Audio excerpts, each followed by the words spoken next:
ಇದೆಲ್ಲದರ ನಡುವೆನೇ ಚಿತ್ರರಂಗಕ್ಕೆ ಸಂಬಂಧಪಟ್ಟಂಗೆ ಒಂದು ಹೋಮ ಹವನ ಮಾಡುವಂತ ಪ್ರಕ್ರಿಯೆ ನಡೀತಾ ಇದೆ. ಇದಕ್ಕೆ ಪರ ವಿರೋಧ ಚರ್ಚೆ ಕೂಡ ಶುರುವಾಗ್ತಾ ಇದೆ. ದರ್ಶನ್ ಹೊರಬರ್ಲಿ ಅಂತ ಈ ಹೋಮನ ಅಂತ ಹೇಳಿ ಇದಕ್ಕೆ ಸಂಬಂಧಪಟ್ಟಂಗೆ ಇವತ್ತು ರಾಕ್ಲೈನ್ ವೆಂಕಟೇಶ್ ಎಲ್ಲ ಸೇರಿ ಇಲ್ಲ ಇದು ಸಿನಿಮಾ ರಂಗಕ್ಕೆ ಒಳಿತಾಗ್ಲಿ ಅನ್ನುವಂತ ಕಾರಣಕ್ಕಾಗಿ ದರ್ಶನ್ ವಿಚಾರವಾಗಿ ಅಲ್ಲ ಅಂತ ಸ್ಪಷ್ಟನೆ ಕೊಡೋ ಪ್ರಯತ್ನ ಪಟ್ಟಿದ್ದಾರೆ. ಸಂದರ್ಭಕ್ಕೆ ನಡೀತಾ ಇರ್ತಕ್ಕಂಥ ಇದು ಹೋಮ ಕಾರ್ಯಕ್ರಮ ಎಲ್ಲ ಒಂದು ರೀತಿ ದರ್ಶನ್ ಅವರು ಬೇಗ ಬಿಡುಗಡೆ ಆಗ್ಲಿ ಅನ್ನುವಂತಹ ಕಾರಣಕ್ಕೆ ಅನ್ನುವಂಥದ್ದು ಇತ್ತು.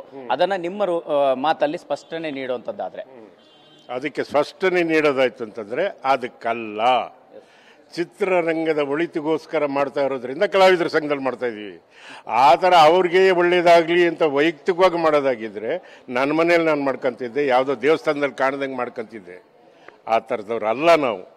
ಸತ್ಯವಾಗ್ಲೂ ರಾಜ್ಕುಮಾರ್ ಅವರು ಏನು ಹಾದಿ ಹಾಕ್ಕೊಟ್ಟಿದಾರಲ್ಲ ಆ ಹಾದಿಲಿ ಹೋಗ್ತಾ ಇದ್ದೀವಿ. ಅದಕ್ಕೆ ನಾವು ನೆಮ್ಮದಿಯಾಗಿದ್ದೀವಿ. ಕೆಲವರಿಗೆ ಅನುಮಾನ ಇದ್ರೆ ತಲೆಯಿಂದ ತೆಗೆದು ಬಿಡಿ ಅನ್ನೋದು.